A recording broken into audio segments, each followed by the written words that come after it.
السلام عليكم ورحمة الله وبركاته. الحمد لله الحمد لله رب العالمين. الصلاة والسلام على سيدنا أشرف المرسلين وعلى آله وصحبه أجمعين. أعوذ بالله من الشيطان الرجيم. بسم الله الرحمن الرحيم. إن معي ربي سيهدين. صدق الله العظيم. قال نبينا صلى الله عليه وسلم: صيام يوم عاشوراء أحتسب على الله أن يكفر السنة التي قبلها. صدق رسوله النبي الكريم. எல்லா புகழும் புகழ்ச்சி நம்மை படைத்தாலும் அல்லாஹ் ஒருவனுக்கே உரித்தாகுக. நமது நாயகம், உயிரினும் மேலான கண்மணி நாயகம் ஸல்லல்லாஹு அலைஹி வஸல்லம் அவர்கள் மீதும், அன்னார் வழி நடந்த அத்துணை ஸஹாபாக்கள், சுஹதாக்கள், சாலிஹீன்கள், நல்லோர்கள், வலிமார்கள், குறிப்பாக நாட்களில் சிறந்த நாளான இந்த ஜும்மா நாளன்று அல்லாஹுவின் இறை இல்லத்திற்கு விரைவாக வந்திருக்கும் நம் அத்துணை நபர்கள் மீதும், இனி இந்த அல்லாஹுவின் சன்னிதானத்தை தேடி வருகிற அத்துணை இஸ்லாமிய நல் உள்ளங்கள் மீதும் ஸலாத் எனும் கருணையும் சலாமெனும் ஈடற்றமும் உண்டாகட்டுமாக. ஆமீன். இன்னத்தீன இன்தல்லாஹில் இஸ்லாம். அல்லாஹ்விடத்தில் ஒப்புக்கொள்ளப்பட்ட மார்க்கம் என்றால் அது இஸ்லாம் மட்டும்தான். அந்த இஸ்லாம் மார்க்கத்தில் வாழ்கிற நாம் இந்த இஸ்லாமிய மார்க்கத்திலேயே வஃபாத் ஆகக்கூடிய பாக்கியத்தை நம் அத்தனை பேருக்கும் அல்லாஹ் வழங்குவானாக. ஆமீன். கண்ணி மிகுந்த அல்லாஹுவின் நல்லடியார்களே, ஹிஜ்ரி 1448 ஆண்டின் இஸ்லாத்திற்கு புது வருடம் பிறந்திருக்கிறது. 1447 ஆண்டை முடிக்க செய்து 1448 ஆண்டின் முதல் மாதத்தில் 10வது பிறையில் நாம் அமர்ந்திருக்கிறோம். இன்றைய நாள் முஹர்ரம் 10ஆம் நாள், ஆஷுரா நாள் என்று சொல்வார்கள். யௌமுல் ஆஷுரா. ஆஷுராவுடைய நாள் என்றால் முஹர்ரம் மாதத்தின் 10ஆம் நாளுக்கான பெயராகும். பொதுவாகவே இந்த முஹர்ரம் என்கிற மாதத்தை பற்றி அல்லாஹ் திருமறையில் சொல்கிற பொழுது, அல்லாஹ் 12 மாதங்களை படைத்திருக்கிறேன், அதில் மின்ஹா அர்பஅத்துன் ஹுரும், அதில் 4 மாதங்கள் புனிதமானவை என்று அல்லாஹ் திருமறையில் சொல்கிறார். அதை நாயகம் விரிவுபடுத்தினார்கள். எந்த 4 மாதங்கள் புனிதமானவை என்றால், ரஜப் மாதம், துல் கஅதா, துல் ஹஜ், முஹர்ரம் என்கிற இந்த 4 மாதங்கள் தான் புனிதமானவை என்றார்கள் அண்ணலும் பெருமான் ஸல்லல்லாஹு அலைஹி வஸல்லம் அவர்கள். அப்ப நாம் வீட்டில் இருக்கிற இந்த மாதமே புனிதமான மாதம்தான். அந்த புனிதமான மாதத்திற்கு அண்ணல் நபிகள் ஸல்லல்லாஹு அலைஹி வஸல்லம் அவர்கள் இன்னொரு பெயரை வைத்திருக்கிறார்கள். ஷஹ்ருல்லாஹில் அல் முஹர்ரம். முஹர்ரம் மாதம் எப்படிப்பட்ட மாதம் என்றால், இது அல்லாஹுவின் மாதம். இந்த மாதத்திற்கு இன்னொரு பெயர் அல்லாஹுவின் மாதம் என்றார்கள் நபிகள் நாயகம் ஸல்லல்லாஹு அலைஹி வஸல்லம். ஏனென்றால், ஏன் இந்த மாதத்திற்கு இறைவனின் மாதம், புனிதமான மாதம் என்று பெயர் வர காரணம் என்னவென்றால், இந்த முஹர்ரம் மாதத்தில் தான் ஆஷுரா என்கிற நாள் இடம்பெற்றிருக்கிறது. அந்த ஆஷுரா என்கிற நாள் புனிதமானதால் இந்த மாதமும் புனிதம் பெறுகிறது என்கிறார்கள் இமாம் பெருமக்கள். அண்ணலம் பெருமான் ஸல்லல்லாஹு அலைஹி வஸல்லம் ஏன் இந்த முஹர்ரம் 10வது நாளை புனித மாதமாக இஸ்லாம் ஏன் கடைபிடிக்கிறது, ஏன் அப்படி ஒரு பார்வையை பார்க்கிறது என்றால், ஜாஹிலியா காலத்திலிருந்து நபிகள் ஸல்லல்லாஹு அலைஹி வஸல்லம் மக்கமா நகரில் பிறப்பதற்கு முன்பு இருந்தே அங்கு கடைபிடிக்கப்பட்ட சில முக்கியமான விஷயங்களில் இதுவும் ஒன்று. அன்னை ஆயிஷா ரலியல்லாஹு அன்ஹா அவர்கள் அறிவிக்கிறார்கள், முஸ்லிம் என்கிற கிரந்தத்திலும் புகாரி என்கிற கிரந்தத்திலும் இந்த ஹதீஸ் இடம்பெற்றிருக்கிறது. அன்னை ஆயிஷா ரலியல்லாஹு அன்ஹா அவர்கள் அறிவிக்கிறார்கள், நபிகள் ஸல்லல்லாஹு அலைஹி வஸல்லம் அவர்கள் ஐயாமுல் ஜாஹிலியா காலத்திலே அந்த குறைஷி மக்கள், மக்காவால் மக்கள் இந்த முஹர்ரம் 10ஆம் நாள் அன்று என்ன செய்வார்கள், நோன்பு பிடிப்பார்கள். ஏன் பிடிக்கிறோம், எதற்கு பிடிக்கிறோம் என்று அவர்களுக்கு தெரியாது. முன்னோர்கள் பிடித்து வந்தார்கள், அதனால் அவர்களும் நோன்பு பிடித்தார்கள். இதை நாயகம் ஸல்லல்லாஹு அலைஹி வஸல்லம் அவர்கள் புறம் தள்ளவில்லை. அண்ணலம் பெருமான் ஸல்லல்லாஹு அலைஹி வஸல்லம் அவர்களும் சாமஹு, அவர்களும் முஹர்ரம் மாதத்தின் இந்த 10வது நாளில் நோன்பு வைத்தார்கள். எப்பொழுது? நபியாக அனுப்பப்படுவதற்கு முன்பதாகவே. 40 வயது நபி பட்டம் பெறுகின்ற ஸல்லல்லாஹு அலைஹி வஸல்லம் அதற்கு முன்பதாகவே முஹர்ரம் மாதத்தின் 10ஆம் நாளில் நோன்பு வைத்துள்ளார்.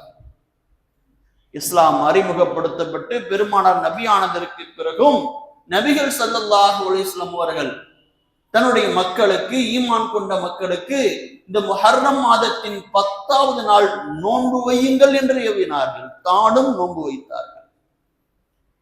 இஸ்லாம் பெறுகிறது, நாட்கள் ஓடுகிறது.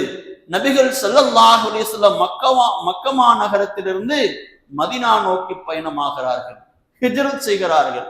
ஹிஜ்ரத் சென்றால் அங்க மதீனாவிலே நோன்பு கடமையாக்கப்படுகிறது. ரமலான் மாதத்தின் ஃபர்லான நோன்பு கடமையாக்கப்படுகிறது. ரமலான் மாதத்தின் ஃபர்லான நோன்பு கடமையாக்கப்பட்டதற்கு பிறகும் அண்ணல் நபிகள் ஸல்லல்லாஹு அலைஹி வஸல்லம் இந்த முஹர்ரம் மாதத்தின் 10வது நோன்பை பிடித்தார்கள். சொன்னார்கள், நமக்கு ஃபர்லான ரமலான் மாதத்தின் நோன்பு கடமையாக்கப்பட்டு விட்டது. இருப்பினும் யார் விரும்புகிறீர்களோ இந்த முஹர்ரம் மாதத்தின் 10வது நாள் நோன்பு வையுங்கள், வேண்டாதவர்கள் நோன்பு வைக்க தேவையில்லை, உங்கள் விருப்பம் என்றார்கள் நாயகம் ஸல்லல்லாஹு அலைஹி வஸல்லம்.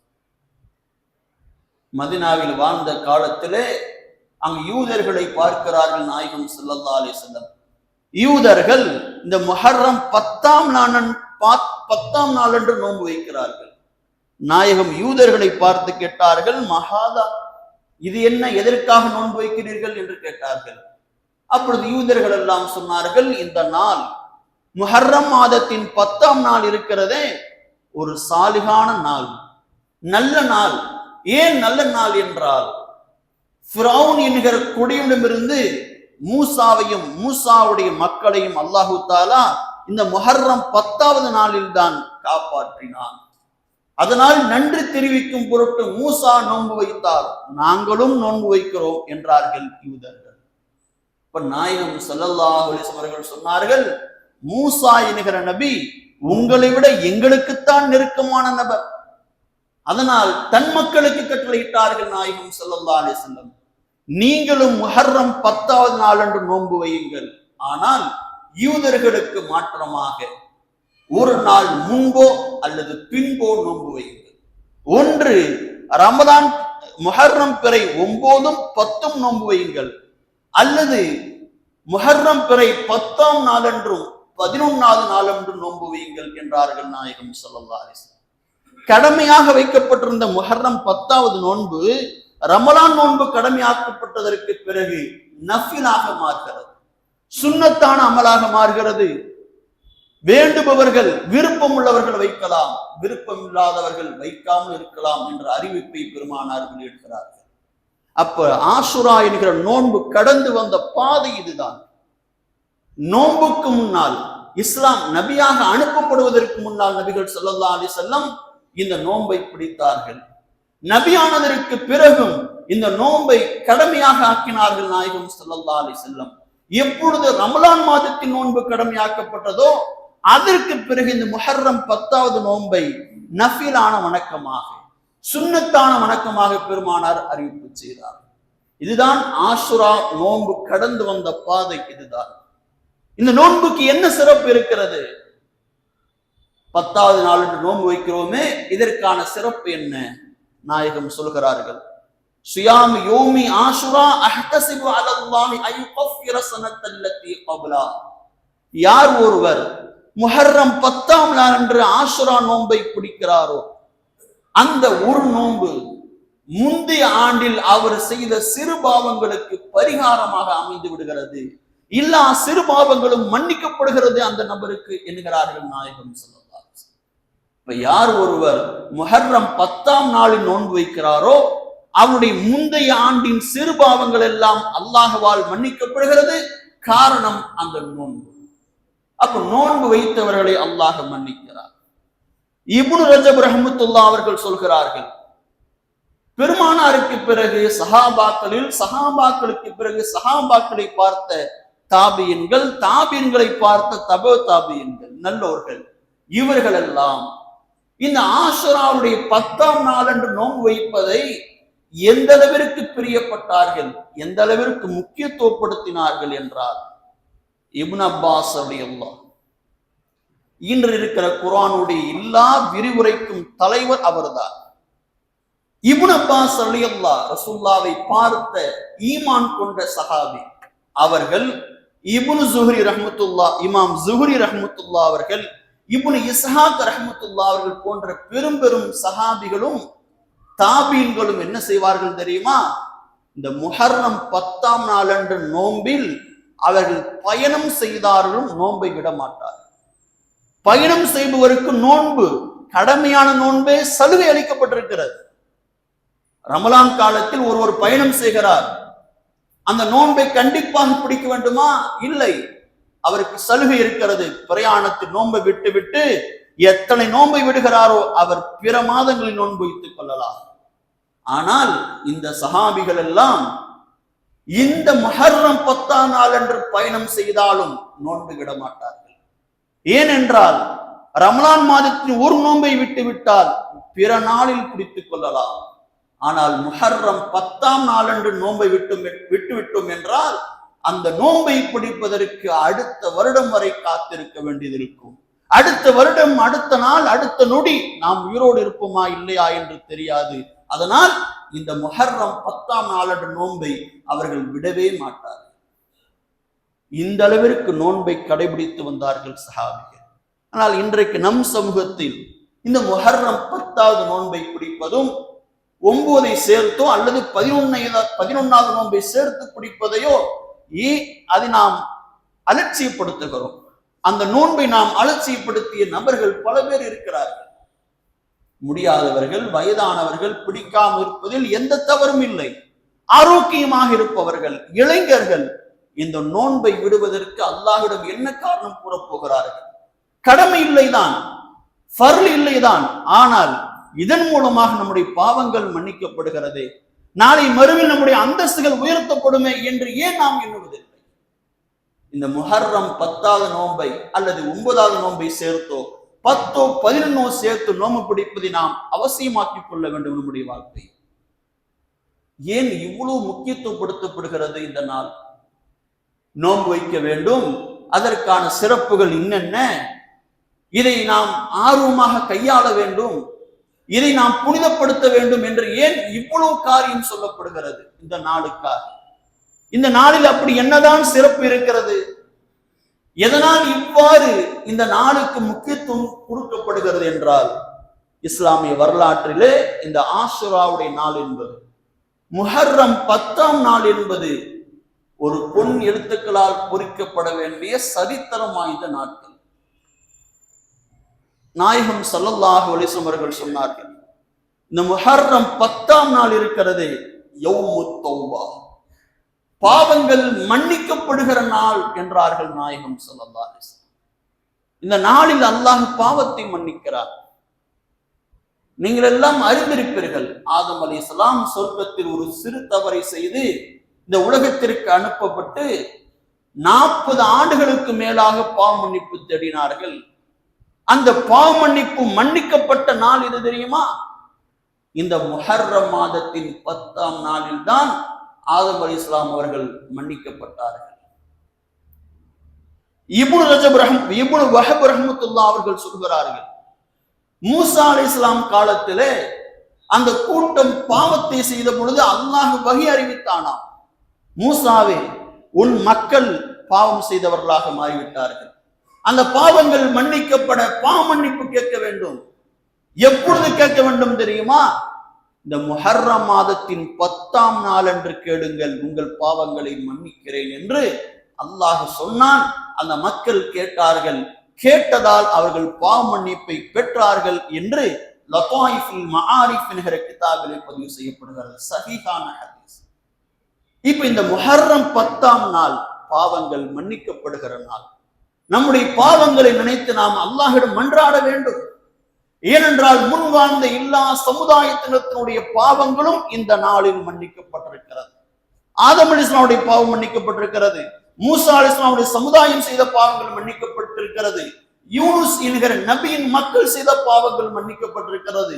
யூனுஸ் அலைஹிஸ்ஸலாம் கோபப்பட்ட அந்த கோபத்தின் சிறு பிழைகள் இந்த நாளில் மன்னிக்கப்பட்டிருக்கிறது. இப்படி நிறைய நாம் அடுக்கிக் கொண்டே போகலாம்.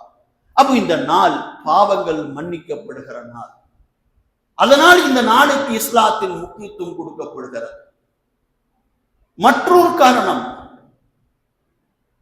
இறை நம்பிக்கையின் பலத்தையும் இறை நம்பிக்கையால் அல்லாஹ் மீது வைத்திருக்கிற நம்பிக்கையால் ஒருவன் எப்படியெல்லாம் காப்பாற்றப்படுவான் என்பதற்கு உதாரணமாக நமக்கு ஊட்டச்சத்து ஏற்றுகிற நாள் இந்த நாளாகும். யூதர்கள் மூசா அலைஹிஸ்ஸலாமுடைய சமுதாயம் என்று நாம் சொல்கிறோம். யூதர்கள் யாருன்னு கேட்டா நம்ம என்ன சொல்லுவோம்? மூசா அலைஹிஸ்ஸலாமுடைய சமுதாயம். அது ஓரளவுக்கு உண்மையாக இருந்தாலும் உண்மையான வரலாறு எங்கிருந்து ஆரம்பிக்கிறது என்றால் இப்ராஹிம் அலைஹிஸ்ஸலாமுடைய காலத்திலிருந்து ஆரம்பிக்கிறது. இப்ராஹிம் அலைஹிஸ்ஸலாத்திற்கு 2 மகன்கள், ஒருவர் இஸ்மாயில், இன்னொருவர் இஸ்ஹாக். இஸ்மாயில் என்கிற நபியின் வழியில் வந்தவர்கள் தான் முஹம்மது ஸல்லல்லாஹு அலைஹி வஸல்லம் நம் நபி. இந்த இஸ்ஹாக் என்கிற மகனார் இப்ராஹிம் மகன், அவர்கள் வழியில் வந்தவர்கள் தான் யாக்கூப் அலைஹிஸ்ஸலாம் அவர்கள். அந்த யாக்கூப் அலைஹிஸ்ஸலாத்திற்கு பெயர் இஸ்ராயில் என்கிற பெயர். இஸ்ராயில் என்றால் அல்லாஹ்வின் அடிமை என்று பெயர். இந்த யாக்கூப் அலைஹிஸ்ஸலாத்திற்கு எத்தனை பிள்ளைகள் என்றால் 12 பிள்ளைகள். அந்த 12 பிள்ளைகளில் ஒருவர் யூசுப் அலைஹிஸ்ஸலாம். அந்த 12 பிள்ளைகளின் மூத்தவர் யஹூதா என்பவர் தான். மூத்தவர் யஹூதா என்பதால் அந்த 12 பிள்ளைகளில் இருந்த வழி வந்தவர்கள் எல்லாம் யகூதிகள் என்று அழைக்கப்படுகிறார். இவருடைய வம்சம் மூசா சமுதாயம் அல்ல. அவர்களுடைய சமுதாயத்தின் ஆரம்ப புள்ளி எங்கிருந்து ஆரம்பிக்கிறது என்றால் இப்ராஹிமுடைய மகனார் இஸ்ஹாக், இஸ்ஹாக்குடைய மகனார் யாக்கூப், யாக்கூபுடைய மகனார் 12 பிள்ளைகள். அந்த 12 பிள்ளைகளில் வழி வந்தவர்கள் தான் யூதர்கள். இவர்கள் 83 நபர்கள் பலஸ்தீன் நாட்டிலிருந்து என்ன செய்கிறார்கள்? ஈஜிப்டுக்கு, எகிப்து நகரத்திற்கு என்ன செய்கிறார்கள்? வருகிறார்கள். யூசுப் அலைஹிஸ்ஸலாம் அமைச்சராக இருக்கிறார். 83 நபர்கள் வருகிறார்கள். வந்த எகிப்து நாட்டில் அவர்களுக்கு அரச பதவி வருகிறது. அரச பதவி வந்து அவர்கள் அதிகாரத்தில் மக்களை கடுமையாக அராஜகம் செய்கிறார்கள். அங்கிருக்கிற பூர்வ குடிகள் என்ன செய்கிறார்கள்? அங்கு வந்திருந்த இந்த யாக்கூப் அலைஹிஸ்ஸலாமுடைய சமுதாயத்தை அழித்து அவர்கள் ஆட்சிக்கு வருகிறார்கள். ஆட்சிக்கு வந்ததுதான் ஃபிரௌன். என்ன செய்தான்? அந்த 12 பிள்ளைகளுடைய சமுதாயத்தில் வந்த எல்லா சமுதாய மக்கள் யூதர்களையும் கொடுமைப்படுத்தினான், கொத்தடிமையாக ஆக்கினான். கொத்தடிமை என்றால் என்ன? எந்த உரிமையும் அவர்களுக்கு கிடையாது. கடுமையான வேலைகளுக்கு அவர்கள் பணிக்கப்படுவார்கள். பணிக்கப்பட்டால் செய்த வேலைக்கு ஊதியமும் சரியாக கொடுக்கப்பட மாட்டார்கள். வஞ்சிக்கப்பட்டார்கள். 1 ஆண்டுகள் 2 ஆண்டுகள் அல்ல, 100 ஆண்டுக்கும் மேலாக, 1 நூற்றாண்டுக்கும் மேலாக அவர்கள் கடுமையாக கொத்தடிமையாக பாதிக்கப்படுகிறார்கள். இந்த நேரத்தில் தான் அல்லாஹு தஆலா அந்த 12 சமுதாயத்தின் யூதர்கள் இருக்கிறார்கள் அல்லவா, அவர்கள் சமுதாயத்தில் மூசா என்கிற நபி அல்லாஹ் பிறக்க செய்கிறார். மூசா என்கிற நபியை பிறக்க செய்து நபியாக அனுப்பி ஃபிரௌனுக்கு தஅவா செய்ய சொல்கிறான் அல்லாஹ். அவர் தஅவா செய்கிறார், ஈமானை சொல்கிறார், இறைவன் ஒருவன் தான், நீ இறைவன் அல்ல என்று சொல்கிறார், இந்த அடிமையாக வைத்திருக்கிற மக்களை விடுவி என்று சொல்கிறார். இப்படி பல ஆண்டு காலமாக என்ன செய்கிறார், அங்கு ஃபிரௌனிடம் இஸ்லாத்தை எடுத்து சொல்கிறார். ஆனால் அவன் ஏற்க மறுக்கிறான். யாரெல்லாம் இஸ்லாத்தை ஏற்றுக்கொண்டார்களோ அந்த யூதர்கள் 6 லட்சம் பேர் இருந்தார்கள். 83 நபராக போனவர்கள் ஒரு நூற்றாண்டுக்கு அடுத்து அவர்கள் 6 லட்சம் நபர்களாக இருக்கிறார்கள்.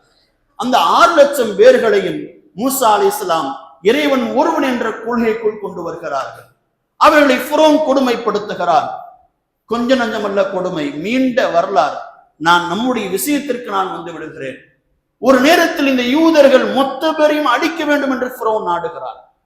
6 லட்சம் பேரை இந்த மூசாவை அழிக்கணும், ஒட்டுமொத்தமா இல்லாத்தையும் தீ வைத்து எரிக்கணும் என்கிற முடிவுக்கு வருகிறான் ஃபிரௌன்.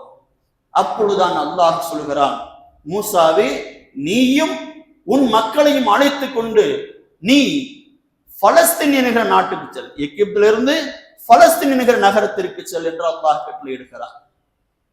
இரவோடு இரவாக யூதர்களுக்கு திருவிழா நாள் என்று வெளியே சென்று, ஊருக்கு வெளியே சென்று திருவிழா செய்வார்கள்.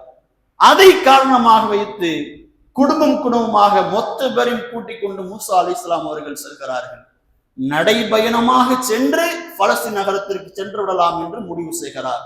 அப்படி செய்த பிறகு, ஏனென்றால் நீங்கள் ஈஜிப்ட் நகரத்திலிருந்து பலஸ்தீன் நகரத்திற்கு செல்வதற்கு இப்பொழுதுதான் சுயஸ் கால்வாய் இடைவெளியாக இருக்கிறது. ஆனால் அப்பொழுது அது நிலமாகத்தான் இருந்தது. பின்னொரு காலத்தில் தான் அதை கப்பல் போக்குவரத்திற்காக என்ன செய்கிறார்கள், கால்வாயாக ஏற்படுத்துகிறார்கள். அதுதான் சுயஸ் கால்வாய் என்று நாம் சொல்கிறோம். இப்படி நடைபயணமாக எங்க செல்ல வேண்டும், பலஸ்தீன் நகரத்திற்கு செல்ல வேண்டும் என்று முடிவு செய்கிறார் மூசா அலைஹிஸ்ஸலாம். ஆனால் இரவில் பயணம் செய்ததால் பாதை மாறுகிறார்கள். பாதை மாறி செங்கடலுக்கு சென்று விடுகிறார்கள். செங்கடல் காலை பொழுது புலருகிற பொழுது கடல் முன்னாடி தெரிகிறது. இதை கேள்விப்பட்ட ஃபிரௌன் என்ன செய்கிறான், ஒரு 17 லட்சம் பேர்களை அழைத்துக் கொண்டு அவனும் துரத்தி கொண்டு வருகிறான். பின்னாடி ஃபிரௌன் 17 லட்சம் பேரோடு வருகிறார். இங்கு 6 லட்சம் யூதர்களும் மூசா அலைஹிஸ்ஸலாமும் கடல் முன்னாடி என்ன செய்வது என்று தெரியாமல் முழித்து நிற்கிறார்கள். இந்த ஃபிரௌனுடைய படையை பார்த்ததும் மூசாவுடைய மக்கள் எல்லாம் சொன்னதாக குர்ஆன் சொல்கிறது, கால அஸ்ஹாபு மூசா இன்னால முதரக்கூன், மூசாவே நாம் சிக்கிக்கொண்டோம், முன்னாடி கடல், நமக்கு பின்னே ஃபிரௌன் 17 லட்சம் பேரோடு வருகிறார், நாம் சிக்கிக்கொண்டோம், நாம் முடிந்து விட்டோம், நம்முடைய கதை அவ்வளவுதான் அப்படின்னு கதறினார்கள். அப்பொழுதுதான் மூசா அலைஹிஸ்ஸலாம் அவர்கள் சொன்னார்கள், கல்லா இன்ன மஅய ரப்பி சயஹ்தீன், அப்படியெல்லாம் ஒன்றும் இல்லை, என்னோடு இறைவன் இருக்கிறார், அப்படியெல்லாம் ஒன்றும் இல்லை, என்னோடு இறைவன் இருக்கிறான், நமக்கு நேர்வழி காட்டுவான். அந்த இறை நம்பிக்கை, அந்த அல்லாஹ் மீது வைத்திருந்த நம்பிக்கை அவர்களுக்கு பலன் அளித்தது. அல்லாஹ் தஆலா என்ன செய்தான், மூசா அலைஹிஸ்ஸலாத்தை பார்த்து சொன்னான், மூசாவே உன் கைத்தடியை வைத்து கடலில் அடி. செங்கடலில் அடித்தார்கள் மூசா அலைஹிஸ்ஸலாம். கடலை அடித்ததும் அல்லாஹ் தஆலா ஃபன்ஃபலக, அந்த கடலை 12 பிளவுகளாக பிளந்தான்.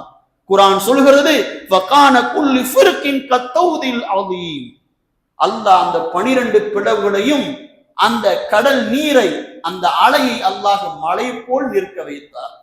நான் ஆரம்பத்திலே சொன்னேன், யூதர்கள் 12 பிள்ளைகளின் வம்சத்தில் வந்தவர்கள், எப்பொழுதும் 12 கூட்டங்களாக இருப்பார்கள். அதனால் அல்லாஹ் தஆலா கடலை ஒரே வழியாக பிளக்காமல் 12 வழிகளாக பிளக்க வைத்தார். பிளக்க வைத்து 12 சமுதாயம் உள்ளே சென்றது. உள்ளே சென்ற போது அந்த நம்பிக்கையுள்ள மக்களுக்கு அல்லாஹ் எப்படியெல்லாம் பாதுகாப்பை தருகிறான் பாருங்கள், எப்படியெல்லாம் நம்பிக்கையை ஊட்டுகிறான் என்று பாருங்கள். அப்படி போறப்போ அந்த 12 பாதைகளுக்கு இடையில் இருக்கிற அந்த தண்ணீர் கண்ணாடியை போன்று அல்லாஹ் ஆக்கினான். இந்த வழியா போறவங்க பக்கத்து வழியில் உள்ள உறவுகளை பார்த்து டாட்டா கட்டுவாங்களாம். அவரு போறாரு, பக்கத்துல இவர் போறார், இப்ப எல்லாரும் தான் தப்பிக்கிறோம், எல்லாரையும் தான் அல்லாஹ் பாதுகாக்கிறான் அப்படிங்கிற எண்ணத்திலே அல்லாஹ் கூட்டி போனானா. அவர்கள் கடலில் நடுமத்திக்கு செல்கிறார்கள். மூசாவுடைய மக்களும். இங்கே ஃபிரௌன் வந்து விடுகிறான். ஃபிரௌனும் கடலுக்குள் இறங்குகிறான். மூசா அலைஹிஸ்ஸலாத்து ஈமான் கொண்ட கடைசி மனிதர், அந்த கூட்டத்தில் கடைசியாக நடந்து போன மனிதர், அந்த கரையில் முதல் அடி எடுத்து வைக்கிறார். இங்கே ஃபிரௌனும் ஃபிரௌனுடைய 17 லட்சம் பேர்களும் நடுவில் வருகிறார்கள். அல்லாஹ் என்ன செய்தான்? கடலை மூடினான். கடலை மூடினால் ஃபிரௌன் தத்தளித்தான். ஃபிரௌன் சாகுவதை, தன்னை சர்வாதிகாரம் படுத்திய அந்த சர்வாதிகாரி சாகுவதை, மௌத்தாகுவதை அல்லாஹ் கண் முன்னாடி காட்டினான் யூதர்களுக்கு. அத்தனை பேர்களும் பார்த்தார்கள். நம் எதிரி தொழில்தான், நம் எதிரி ஒளிந்தான் என்கிற நம்பிக்கையை அல்லாஹ் அவர்களுக்கு ஏற்படுத்தினார். எந்த அளவிற்கு பாதுகாப்பு வழங்கினான் தெரியுமா? அந்த 6 லட்சம் யூதர்களும் அந்த கடலில் நடந்து போன பொழுது அவர்களின் காலில் கரை ஏறிய பொழுது காலில் மண்ணு கூட ஒட்டலையா. மண்ணு, இந்த சேத்து மணல் இருக்கா இல்லையா, தண்ணியை பழந்து விட்டா சேத்து மண் இருக்கும். அந்த சேத்து மண்ணு கூட அந்த யூதர்களின் கால்களிலோ பாதங்களிலோ அவர்கள் கொண்டு சென்ற ஒட்டகங்களின் கால் குழம்புகளில் கூட ஒட்டவில்லையா. ஒருவர் அப்படி நடந்து வரும்போது ஒரு கூஜா விட்டுட்டார். அந்த பாதையில வரும்போது அவருடைய கூஜா, தண்ணி கூஜா உழுந்துருச்சு கடலுக்குள்ள. கரை ஏறியதும் அந்த கூஜா அலைகளால் அடித்து வரப்பட்டு கரையை சேர்ந்தது. யாரெல்லாம் பாதையில் நடந்து வருகிற பொழுது தவறவிட்டார்களோ பொருளை, அந்த பொருள் எல்லாம் கடல் அலைகள் அவரின் கரைக்கு கொண்டு சேர்த்தது. அல்லாஹ் அப்படி ஒரு பாதுகாப்பை வழங்கினான் என்று இப்னு கஸீர் இமாம் அவர்கள் அறிவிக்கிறார்கள். குர்ஆனின் ஆக மிகப்பெரிய சேர்ந்த விரிவுரையாளர் அவர்தான்.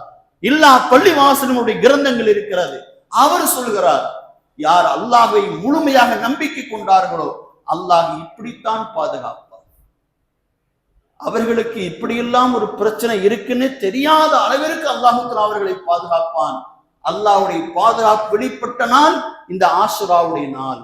அல்லாஹ் யார் முழுமையாக நம்பிக்கை கொண்டார்களோ அவர்களை அல்லாஹ் முழுமையாக பாதுகாப்பான் என்பதற்கு அத்தாட்சியான நாள் இந்த நாள். நூஹ் அலைஹிஸ்ஸலாம் என்று கேள்விப்பட்டிருப்பீர்கள். நூஹ் அலைஹிஸ்ஸலாம் 950 வருடங்கள் தன் மக்களுக்கு இறைவன் ஒருவன் என்ற கொள்கையை போதித்தார்கள். ஏற்றுக்கொண்டவர்கள் 40 நபர்கள் மட்டும்தான். அல்லாஹ் அந்த மக்களை அழிக்க நாடினான். வெள்ளப்பிரளயத்தால் அல்லாஹ் அழித்தான். அப்படி அழிக்க நாடிய போது அவர்கள் கப்பல் கட்டினார்கள். இந்த வரலாறை எல்லாம் நோம்புடைய நாளில் நாம் எல்லாம் உங்களுக்கு சொல்லி இருக்கிறோம். அந்த நூஹ் அலைஹிஸ்ஸலாம் கப்பல் கட்டி 40 பேரையும் காப்பாற்றுகிறார்கள். வெள்ளம் கரை புரண்டு ஓடுகிறது. உலகத்தை அல்லாஹ் அழித்தான் வெள்ளத்தில். இந்த 40 நபர்களும் காப்பாற்றப்பட்டார்கள். அந்த 40 பேரில் ஒரு நபரை ஏற்றிக்கொள்ள மறந்து விட்டார்கள் நூஹ் அலைஹிஸ்ஸலாம். ஈமான் கொண்டவர் 41 பேர். ஒருவரை ஏற்றிக்கொள்ள மறந்து விட்டார்கள். அவர்கள் ஒரு மூதாட்டி. 40 பேர் கப்பல்ல போயிறாங்க. அல்லாஹ் அவர்களை காப்பாற்றுகிறான். ரஜவு மாதத்தில் ஆரம்பித்த பயணம் முஹர்ரம் மாதம் வரை 150 நாட்களாக அந்த பயணம் தொடர்ந்து ஜூதிடுகிற மலையில் நூஹ் அலைஹிஸ்ஸலாமுடைய கப்பல் கரை தட்டுகிறது. அந்த தண்ணிலாம் வடிஞ்சு போச்சு. வெள்ளம் வடிஞ்சு போகுது. முஹர்ரம் 10வது நாள் அன்று, இன்றைக்கு நாம் வீட்டிலிருக்கிற இந்த நாளில் கப்பலில் இருந்து இறங்குகிறார்கள் நூஹ் அலைஹிஸ்ஸலாமும் நூஹ் அலைஹிஸ்ஸலாத்து ஈமான் கொண்ட 40 பேர்களும் இறங்குகிறார்கள். இறங்கினால் 2 மனிதர்களை இங்கு பார்க்கிறார்கள் நூஹ் அலைஹிஸ்ஸலாம். யார் அந்த 2 மனிதர்கள்? ஒன்று ஏற்றிக்கொள்ள மறந்த அந்த மூதாட்டி இருக்கிறார். அந்த மூதாட்டி நேராக நூஹ் அலைஹிஸ்ஸலாமுடைய கையை பிடித்து, நபியே வெள்ளம் வருதுன்னு நீங்களே, வெள்ளப்பிரளயம் ஏற்பட போகுதுன்னு நீங்களே, எப்போ? இன்னுமா வெள்ளம் வரல? நூஹ் அலைஹிஸ்ஸலாமே கப்பல்ல ஏறாம ஏன் கீழே வரீங்க? வாங்க எல்லாம் சேர்ந்து போவோம் அப்படின்னு அந்த கிழவி மூதாட்டி நூஹ் அலைஹிஸ்ஸலாத்தை பார்த்து பேசினார்களா? நூஹ் அலைஹிஸ்ஸலாம் அப்படி மீசில் இருக்கிறார்கள். கண்ணீரை கொட்டுகிறார்கள். கொட்டிவிட்டு சொன்னார்கள், உலகத்தை அல்லாஹ் வெள்ளத்தால் வெள்ள பிரளயத்தால் அழித்து விட்டார். ஆனால் அல்லாஹ் ஈமான் கொண்ட இந்த ஒரு மூதாட்டி இந்த வெள்ளத்தில் சிக்கிக் கொண்டால், ஆனால் அந்த வெள்ளமே ஏற்படாத அளவிற்கு அப்படி ஒரு நிகழ்வு நடைபெற்றதா எண்ணுகிற அளவிற்கு அந்த மூதாட்டி அல்லாஹ் காப்பாற்றிருக்கிறானே, அல்லாஹ்வுடைய வல்லமையே வல்லமை என்றார்களாம் நூஹ் அலைஹிஸ்ஸலாம். அப்ப ஈமான் கொண்ட நபர்களை அல்லாஹ் மீது நம்பிக்கை வைத்திருக்கிற ஒருவரை அல்லாஹ் முழுமையாக தன்னுடைய வளையத்துக்குள் அல்லாஹ் பாதுகாப்பார். அதுதான் இந்த நாள் நமக்கு சொல்லுகிற செய்தி. இந்த நாளில் நாம் படிப்பினை பெற வேண்டிய செய்தியும் அதுதான். முஹர்ரம் 10வது நாள் மன்னிப்பு வழங்குகிற நாள். முஹர்ரம் 10வது நாள் நீங்கள் அல்லாஹ் மீது நம்பிக்கை கொண்ட ஒருவராக இருந்தால் உங்களுக்கு முழுமையான பாதுகாப்பை அல்லாஹ் வழங்குவார். உங்களுக்கு எவ்வளவு பிரச்சனைகள் வேண்டுமானாலும் இருக்கலாம், உங்களுக்கு எவ்வளவு தொல்லைகள் உங்களுடைய சுற்றி இருந்தாலும், ஆபத்துகள் இருந்தாலும், இந்த நாளில் நீங்கள் அல்லாஹ் மீது முழுமையாக நம்பிக்கை வையுங்கள். யா அல்லாஹ், எவ்வளவு சூழ்நிலைகள் கஷ்டத்தில் இருந்தாலும் இல்லாத்தி மீறி நான் நடப்பேன், இல்லாத்தி மீறி இந்த உலகத்தில் வாழ்வேன் என்கிற நம்பிக்கையை கொள்ளுங்கள். அல்லாஹ் உங்களுக்கு துணையாக இருப்பான். அல்லாஹ் அந்த வெற்றிக்கு உங்களை சமீபத்தில் அல்லாஹ் ஆக்குவான். இந்த நாள் நமக்கு சொல்லுகிற செய்தி அதுதான். யார் ஒருவர் அல்லாஹை முழுமையாக நம்பிக்கை கொண்டு விட்டாரோ அவருக்கு அல்லாஹ்வே போதுமானவன். அதனால் இந்த நாளில் ஹஸ்பி அல்லாஹு நிஅமல் வகீல் வ நிஅமல் மௌலா வ நிஅமன் நஸீர் என்கிற திக்ரை அதிகமாக ஓதுங்கள். உங்களுக்கு அல்லாஹ் துணை நிற்பான். நமக்கும் இந்த சமுதாய மக்களுக்கும் ஒட்டுமொத்த இஸ்லாமிய சமுதாயத்திற்கும் அல்லாஹ் என்றைக்கும் பக்கபலமாக இருந்து முஸ்லிம் சமுதாயம் என்றும் வெற்றி பெறுவதற்கு வல்ல ரஹ்மான் தௌஃபீக் செய்வானாக. ஆமீன் ஆமீன் யா ரப்பல் ஆலமீன். சுன்னத்துல்லாஹ்.